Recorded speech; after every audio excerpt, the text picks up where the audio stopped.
All right, we're back with Kyle's training corner. All right, so we got Asa here. Asa, I'm here.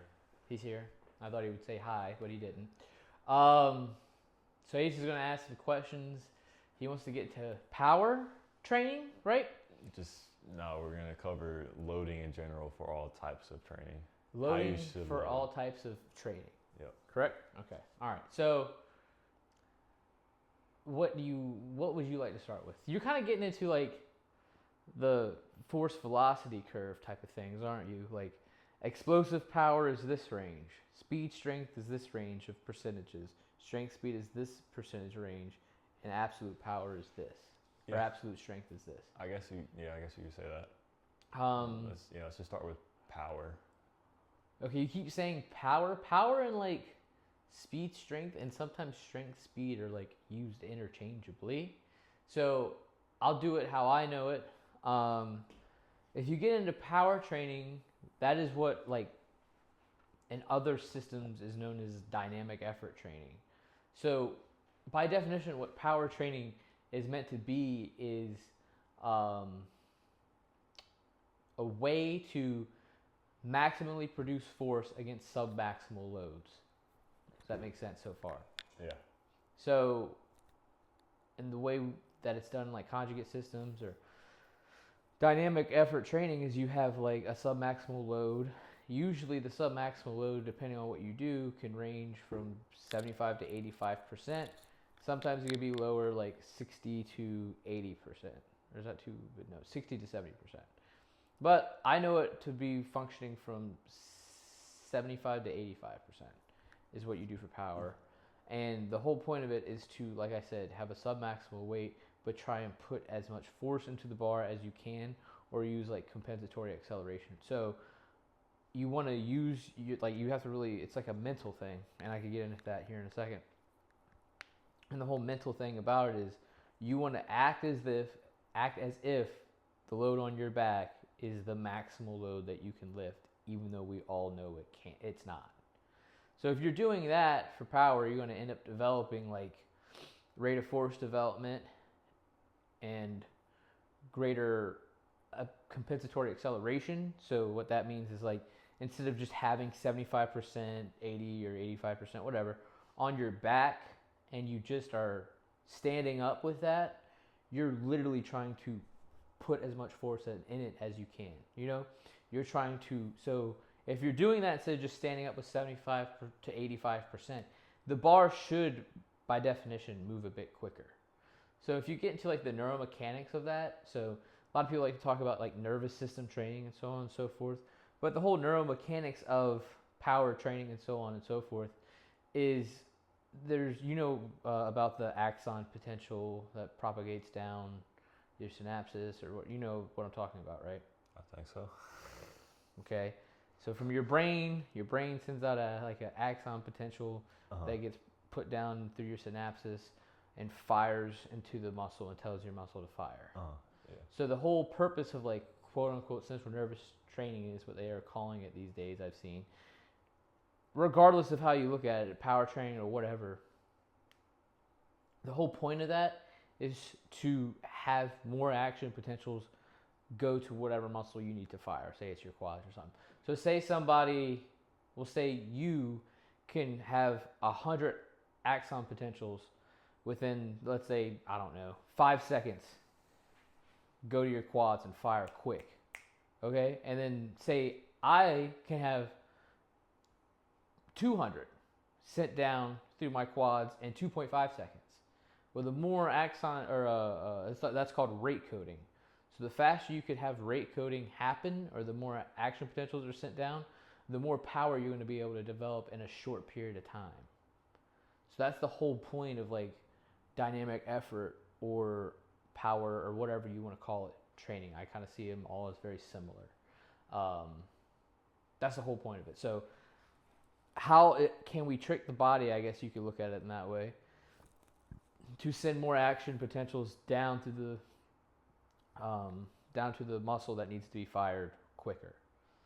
And like I said, if you're just standing up if you're like doing a squat and you're just standing up with 75% on your back, instead of try to like force up, say 500, like that's your max, 500 pounds. You know, that's going to make a big difference in the adaptations you have the ability to accrue. Mm-hmm. Does that answer your question on power training? What is it in the loading and why does it matter? Yeah, it does. I mean, that was a good question. So that's, and then you usually scheme that in like a week. I watched this thing the other day. It was very interesting how they talked about it, where they have what they call high or very taxing on the nervous system days, and then very non-taxing on the nervous system days. So like obviously taxing on the nervous system would be something like a maximal lift, heavy hypertrophy, kind of like heavy hypertrophy lifting, so on and so forth.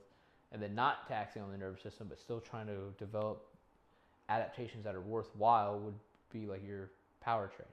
Mm-hmm. You could, like, if you're working with athletes and they have a game on the weekend, you could front load that your week, they get off the game, front load your week with power training, and then maybe towards the end, maybe in the middle, you have 2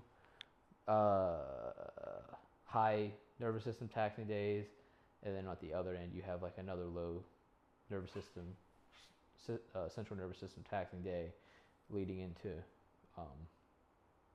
the games that they're gonna have. And that's how I kind of do it with the A/B days. Like every other day is alternating between high nervous system and low nervous system taxing.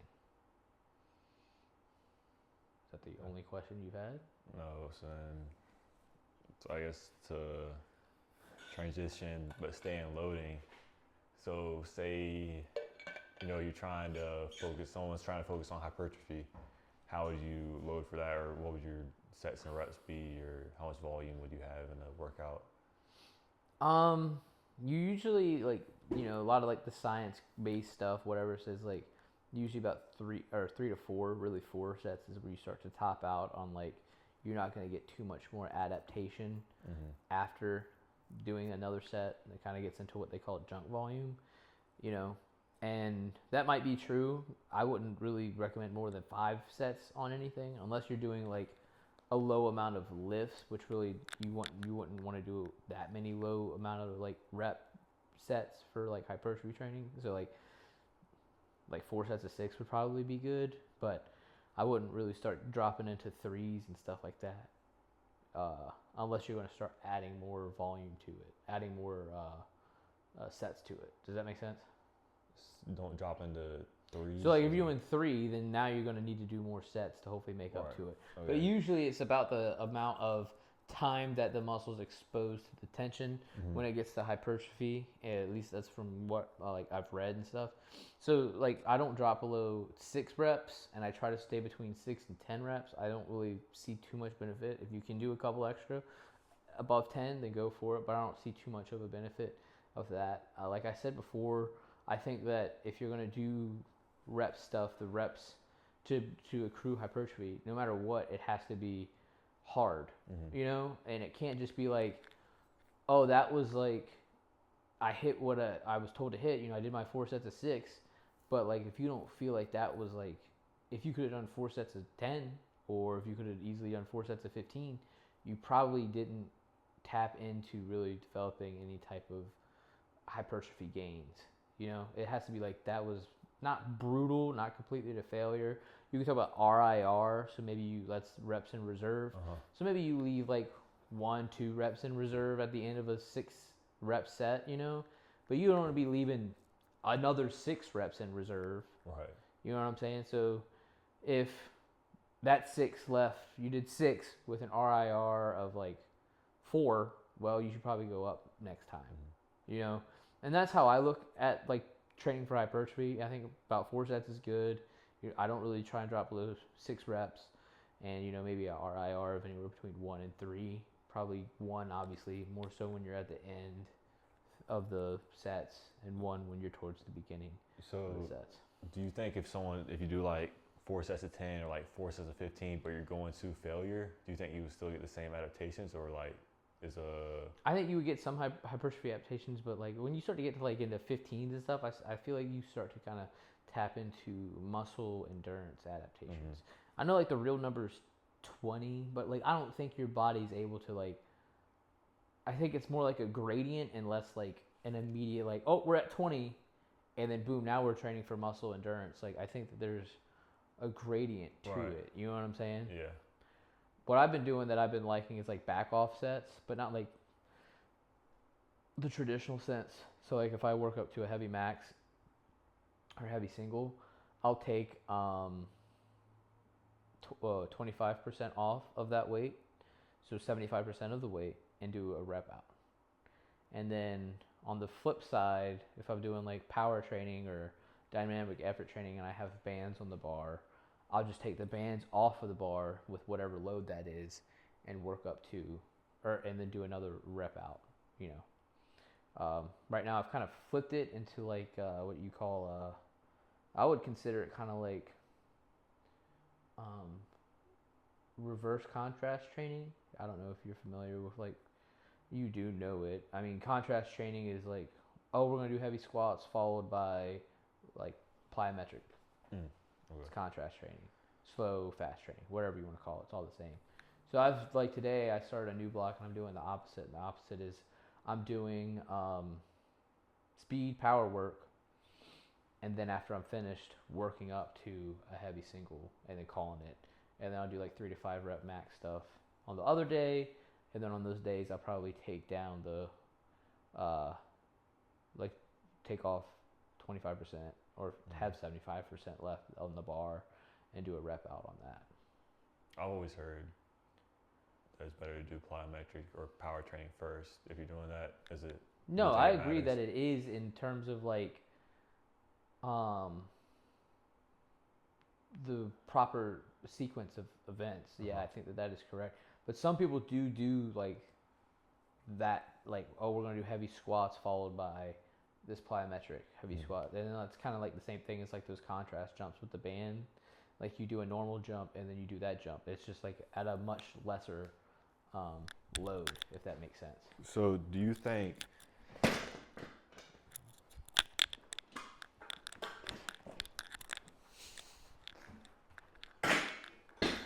Do you think? I'm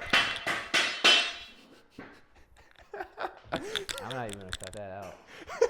No, keep that in. Jesus Christ. Do you think so?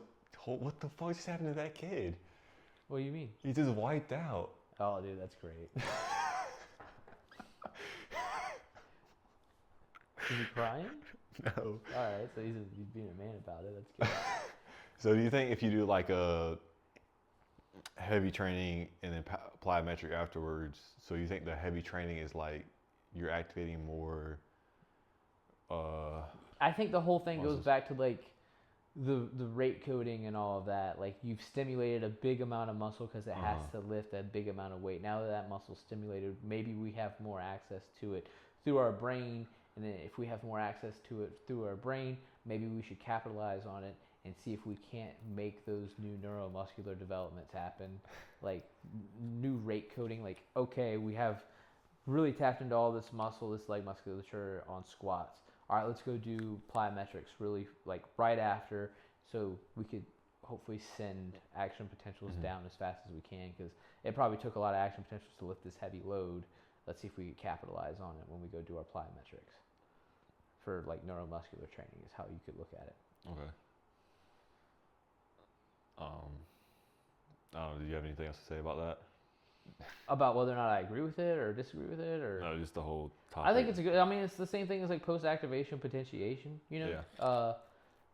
I think that it's a good way to train, and it's probably definitely a good way to train for like athletes. I mean, and probably good for like somebody who likes to power lift as well, like me or whatever. But I do prefer myself to put the plyometric stuff in the beginning. I mean, that's like one of the first things that I'm doing is plyometric. You know, When did depth you jump or start whatever. putting plyometrics into your training? Like, have you always done those, or did you just start doing them recently? I've tried to always do them, but I'm pretty lazy with them. Not on purpose. Like, it's just hard to do. It's not hard to do. I do find it fun to play around and see what all different options you could do with like the box jumps and stuff. But there's tons of different from the knee jumps are really good. You can do it with a bar on your back, so on and so forth. You do like seated jumps from a bench. You can do broad jumps. There's tons of jumps that you could do that don't require you to have access to like plyometric boxes. Yeah. I just do feel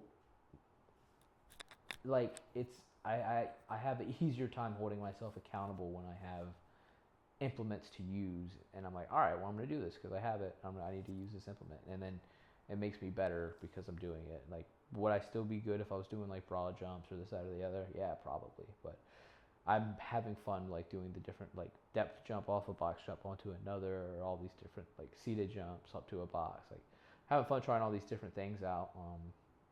So it keeps me accountable. But that's what works for me. I'm not sitting here saying like you must do jumps off of a box onto another box to be good. Like, I think any type of shock absorbing plyometric jump is going to help you become a better athlete. All right, and then what about someone trying to load for strength? That's their specific goal in their program. Strength. Strength. I like to think of it. Sometimes they even say like 80-ish to 90. Like, some of these things start to cross over. If you want to get into true power training, you're probably looking at closer to like 60 to 70%. If you start applying bands to barbells, the tension changes over the range of motion. So that's why it's like 70 to 85. That's how I know it as prescribed, because what happens is like the 70 to 85% rep range is that's where most of the textbooks and stuff say that the biggest adaptations is going to happen. So if you're talking true power, yeah, you're probably closer to like 60 to 70. 75 to 80 is probably where you're going to get to like more strength, and you could probably push it up to like 80 to 90, and that's when you start going to start getting into like your singles and sets and stuff like that. That's kind of what you would start getting into there. But most of the time, if your average load lifted is 80%, like throughout a week's or a entire block's time, you're going to start seeing some type of strength adaptations. Like I said, the way I know it and the way I've done it, it's like if I have 50% of a bar in bar weight, then I apply 25% band tension, and then I go up to 60% the next week, same percent in band tension, or 50, and then 55, and then 60, all 25% band tension. That's 75 to 85, really. And the bands have like that component of elasticity where it like speeds you up as you go, as like it's like a slingshot, so kind of would throw the barbell to the ground much faster than like dropping the barbell would, which causes you, like, it requires you to be faster, So yeah, if you're talking true power, you don't have access to bands, then I would probably say you want to drop it to maybe 60 to 70. Strength would be 75 to 85 truly. And then like I said, you could probably push it up to 90. And then obviously your full absolute strength is 1 rep max. Can't do more than that, period. And that's when you kind of get to your 3s and 5s. And you're going to do less. Like, you might do 5 sets of 3. If you are feeling real froggy, you try 3 sets of 5. You could try like 6 sets of 2. You see what I'm saying? Like, it goes down because the others are like, if you take the total lifts, it's closer to being anywhere from like 20 to 25 lifts total. This is going to probably drop down to like anywhere between, I don't know, 10 to 15 lifts total. So that's what you do. You just, appropriately. I like to use the Premblins chart and kind of, finagle it based upon each individual athlete, because some athletes are better at lifting heavy loads for a couple more reps. It's just that's in science. Like, there's some genetic freaks out there. And then, if somebody seems more run of the mill, like it says, I think it says from 90 to 80% or something on that table over there, it says that you should do between a total optimal number of lifts is between 7 to 10 reps, with the optimal number of reps per set being like 2 to 4 reps. and the optimal number of sets maybe being like, I can't remember the optimal number of sets, but you see what I'm saying? Yeah. So it goes down each time you increase it. Mm-hmm. That's a good chart to go by. It's called Prelepin's table. The guy was like A.S. Prelepin, smart dude. But I use that like generally, and then I kind of customize it if somebody seems like they could do more or less. And then also on that chart, it also kind of has like the breakdown of the percentages that goes with each attribute. And it shows you in like, if you get into velocity-based training, like, oh, this velocity range goes with speed strength. This velocity range goes with strength speed. This one goes with absolute strength. This one goes with explosive power, or explosive strength. So that's another thing you can get into, and it really helps hone it in because it's very quantifiable immediately instead of just trying to guess around with it. You know. Does that answer your question? Yeah.